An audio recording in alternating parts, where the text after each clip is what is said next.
Hi, welcome back to the channel. As you can see on screen, Filterverse is finally out. And I need to say right from the outset, please forgive any hyperbole or anything that comes across like that, but I am just super excited by this plugin. It's only March, and I would say it's already the plugin of the year. So at its core, the plugin name actually describes it incredibly well. It is a full universe of filters and filter types. So essentially this video will be split into two sections. First I'll go through the architecture of the plugin, including a run through of all the filter types. And then after that, I will check through some of the awesome presets. And in case you don't want to listen to all the talking in the first half, I'll put a timestamp in the signature so you can skip just right to the end to the audio examples. So let's get to it. So as you can see here on the init preset, you can see all of the three filter layers are all loaded with the Swiss Army knife filter type. And then moving across to the right from there, you can see the routing of that. So we're getting 1 through 2 through to 3. Then if we click on the routing, then we have all these different options here, which I'm not going to go through them one by one, but you can see just how flexible it is. Then looking at the filter types themselves, I should say this, it's very clear in the manual that this is just a start. There are even more planned. And that's why I say I'm just super excited about where this plugin is going, because if this was released and the final version now, it'd be still amazing. But the fact they have much more to come just blows my mind. You'll never need another filter plugin after this. So the first one in this list is the Swiss Army knife. This is a state variable filter. So in this you have the traditional types. So high pass, peak, band pass, band reject, and low pass. Then moving across, you have 2 poles or 4, and then a really pleasant overdrive circuit. Let's have a listen to this one. Let's just solo the kick and bass, which is on this channel.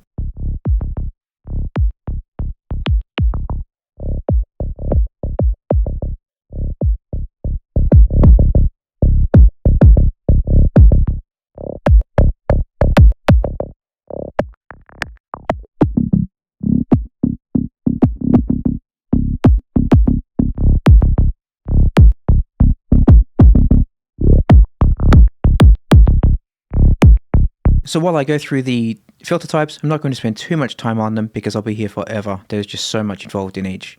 But moving on to the next one, we have the bread and butter. The bread and butter is a ladder filter, which is, you might know from the Moog, but it's absolutely not trying to nail the Moog sound. It's just using their topology as a guide and then driving it even further to where their technology allows nowadays.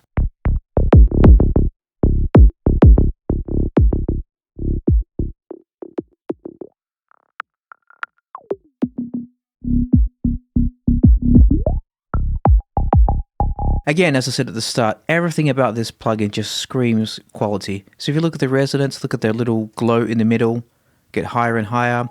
Then when it gets into self-resonance, it turns red here. And as you see, when we get into the later filter types, you'll see this cutoff, this animation change really quite impressively. The next one is the deep cutter. This one is a Butterworth filter, which is really very smooth. So unlike the ladder filter, where if you turn up the resonance, it reduces the low end. The deep cutter or the Butterworth, it doesn't decrease the low end. The low end stays constant.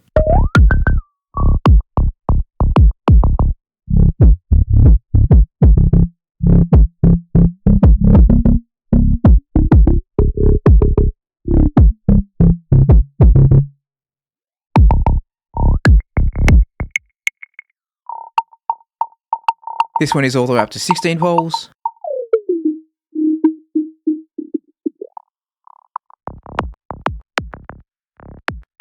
And then if we turn up the drive, you get a bit of a warble going on.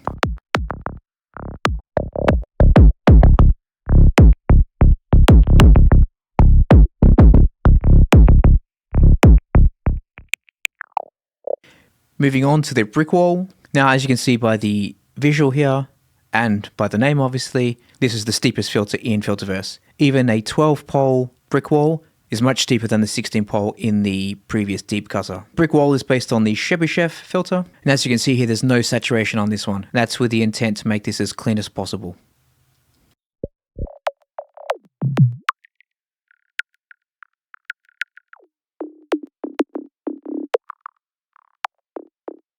Moving on to the next one, which is the clear glass. This one is designed for transparency. So when the filter is fully closed or fully open at either extreme, it bypasses the signal completely. So you can put it on the entire mix, and at these levels down here, it won't have any impact on the sound whatsoever. Again, to keep it transparent, there's no overdrive circuit in this one either. So as you can see, the ones we've just covered off then are the blue, which are the classic type filters. And now the next three are the multi-peak types.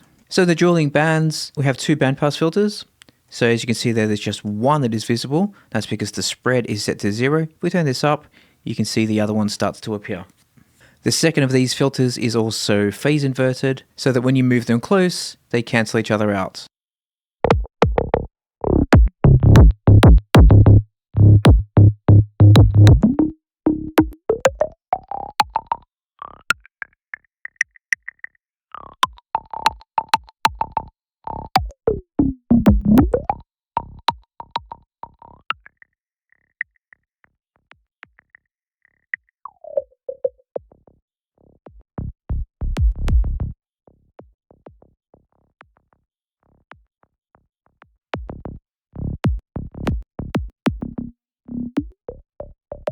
The next one is ripples. This is another Chebyshev type filter, which means that it's incredibly steep again. You can then control the number of peaks here, so ranging from 2 to 6.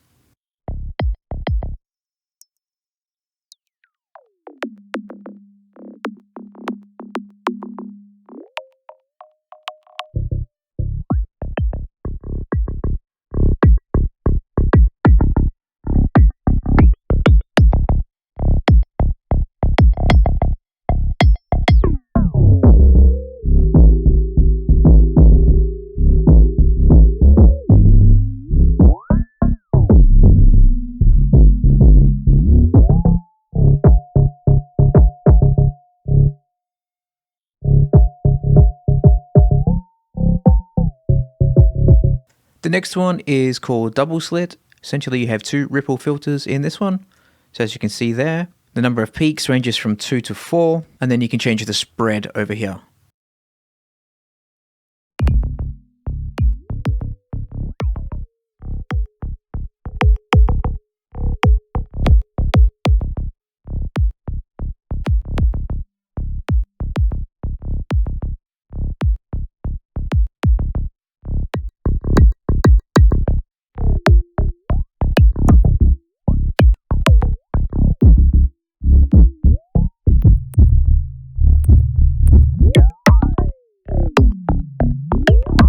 So far I've not even touched on any of the modulation, but a lot of this will be familiar to anyone who's already used Supermodel, for example. But let's just open up the sequencer, and we're going to assign that to spread now.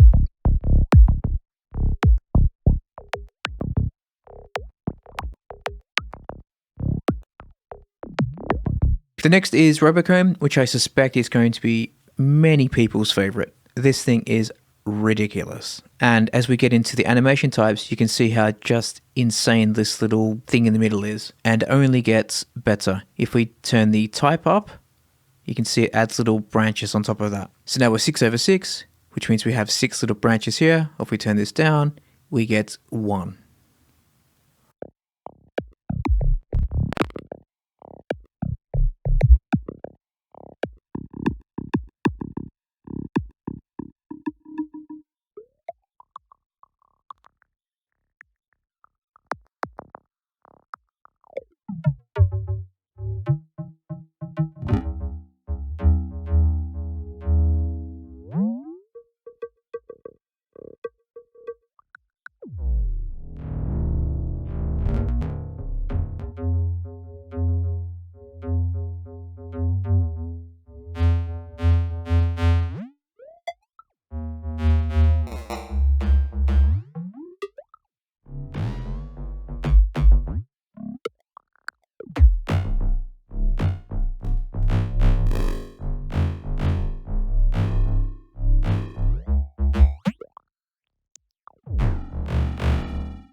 Let's put this on the envelope follower,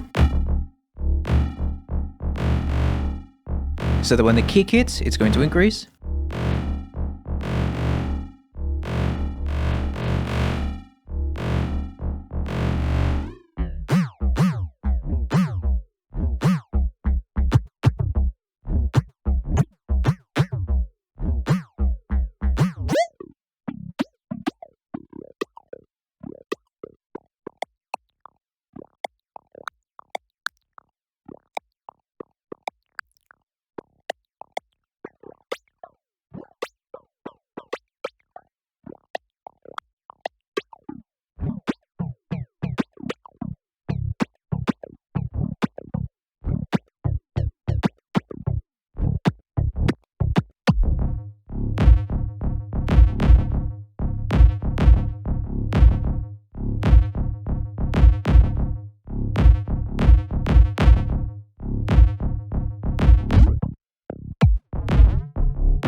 Moving on, next one we have is space.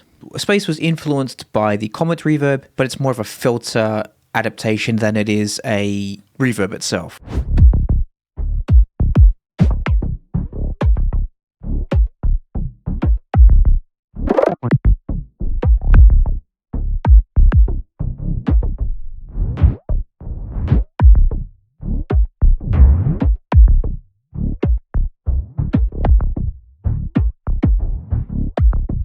So let's just move this space across to the end. Let's just park it there for a sec and we'll turn it off. And then we can resume the next one. So the next one is tempo delay, which again will be another favorite, I'm sure. And tempo delay, as its name would imply, is basically a tempo delay that allows crossfading between tempo divisions. So you can see here it goes from 2 bars all the way up to, well, 0, but then 1/64th.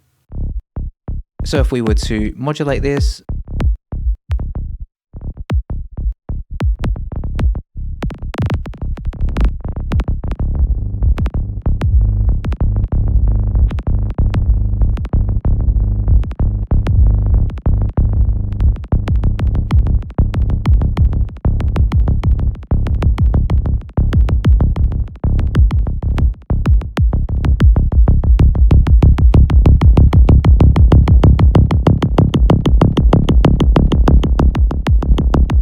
obviously I'm using it on a full loop, so not the best source to demonstrate this.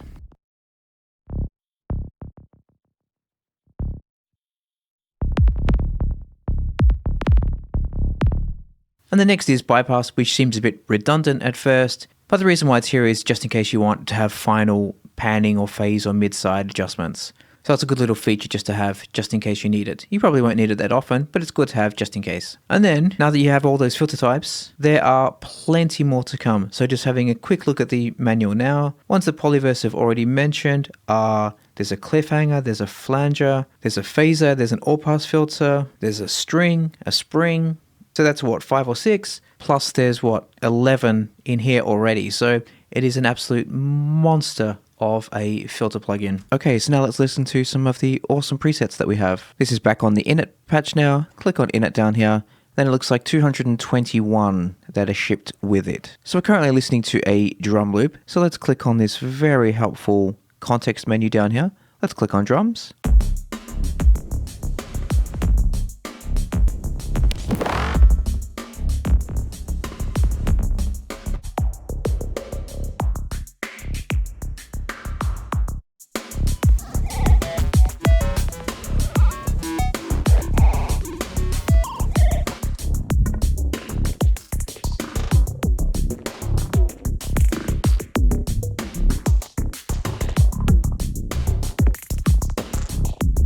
That sounds awesome.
Let's see what else we have here. Rhythmic.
I'm very happy to see errors here, by the way.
Let's check on what does Artsy have.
Just super cool. So hopefully you get an idea of just how flexible this thing is. It's an absolute beast of a filter. So go and check it out now. I'm not sure of the price at this stage, but while it's on public beta, it is significantly discounted. So I would take advantage of that.